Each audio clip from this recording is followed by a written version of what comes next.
Malagan, an investigative journalism media organization, launched in the Gambia on Wednesday, May 10, 2023.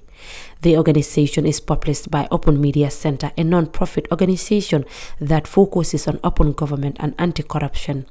The name Malagan means truth in the Jola language. The launch event, which was held at a local hotel in Bijilo, was attended by representatives from the government, the media, journalism students, and the civil society. The event features speeches from the founders of Malagen, as well as a panel discussion on the importance of investigative journalism in the Gambia. Sekou Jammeh, one of the founders of Malagen, gave a brief history of a new addition to the Gambian media fraternity at the event. Malagen, therefore, to me, and to Mustafa and everyone there, Jeffang and all others, is a choice that we've made, consciously and conscientiously, bearing in mind the history of our people and our republic. And our, like we said in the editorial, our firm belief in the Pulitzer Creed, that our republic and our press will either rise and fall together, or rise and rise together. But what's in the name?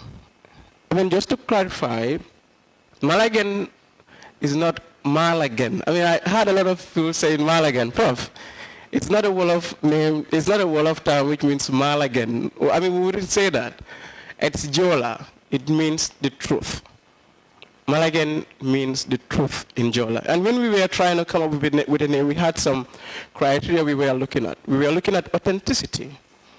We were looking at uniqueness, and we threw a lot of names, Kabe-4, I mean, Gainako, Gonga, and those are not the only languages we have in the country. We're like, okay, that's a good point. Let's go with Malagan. And that's how the Malagan name actually came about. And how are we funded? You might want to know. We do not accept advertisements, to be clear. And we do not accept funding from the government. That's why, Mr. Job, we rejected the COVID-19 relief funds. We didn't take it. We started this as self-funded.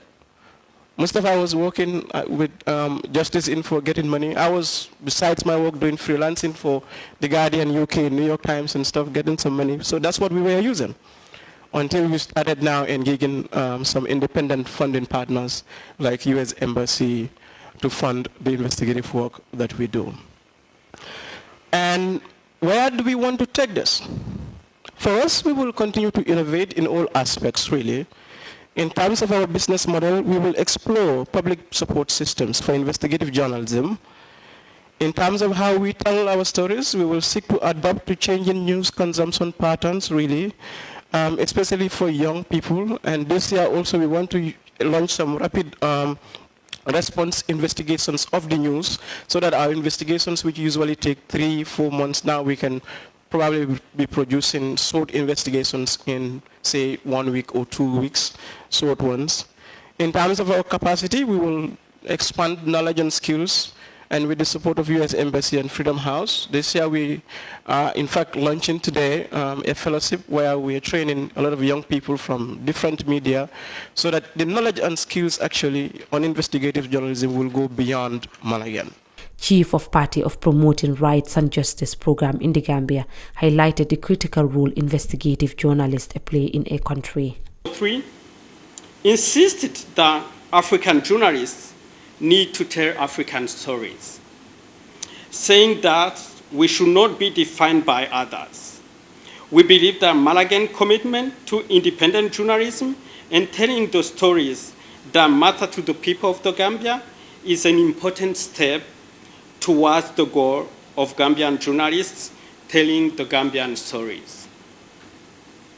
We recognize the critical role that investigative journalism plays in empowering citizens, promoting social justice, and holding those in power accountable. Through its rigorous and professional reporting, we expect Malagan reporters and other journalists to shine a light on issues that might otherwise go unnoticed. It is the type of journalistic work that empowers citizens to demand great transparency and accountability from their government.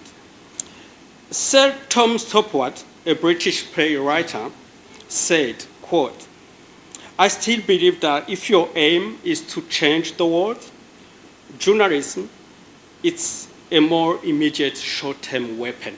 Susan Solomon, Public Affairs Officer at the U.S. Embassy in Banjul, has commended Gambian journalists for their resilience effort in rebuilding the media after recovering from state control. She further adds that the embassy will continue to equip journalists with the tools for accurate and responsible journalism. We are so proud to support initiatives such as the fellowship program that we are inaugurating today. We believe free press is especially poignant in the Gambia, where journalism is still recovering from years of repression and state control. The embassy has heard stories of tremendous challenges many people faced less than a decade ago: censorship, harassment, and violence. Journalists in the Gambia are to be commended for their resilience and valiant efforts to rebuild the media. You are truly the brave daughters and sons of the Gambia. The U.S. will continue equipping journalists with the tools for accurate and responsible journalism in the ever-changing media landscape. That is why we offer training and fellowships for journalists and support initiatives that promote media literacy and freedom of expression. As examples, USAID's Promoting Rights and Justice program provides training for journalists with a special focus on women reporters, and of course, this fellowship as well. A journalist and a university teacher on international relations spoke about the importance of investigative journalism in a country. The story had a great impact because as we are a transborder, a European network, it was published by 60 channels of 40, close to 50 companies, also websites and radios, etc. And 1 month later, the International Criminal Court has issued an arrest warrant against Putin and Belova.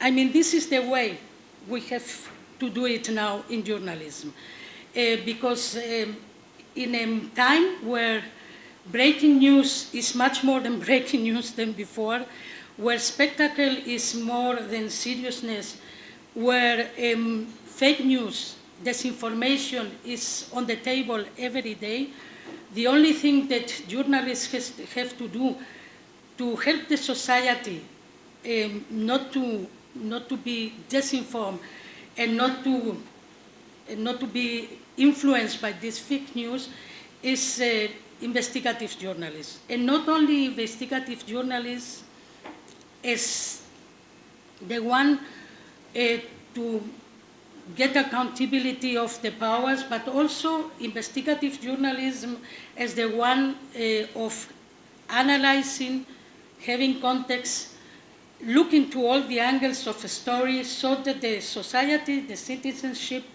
gets the different points and the different elements that are needed to have the right information and the truth about things. It's not easy, as I have said before. Sometimes it is very hilarious because you think you will not come further.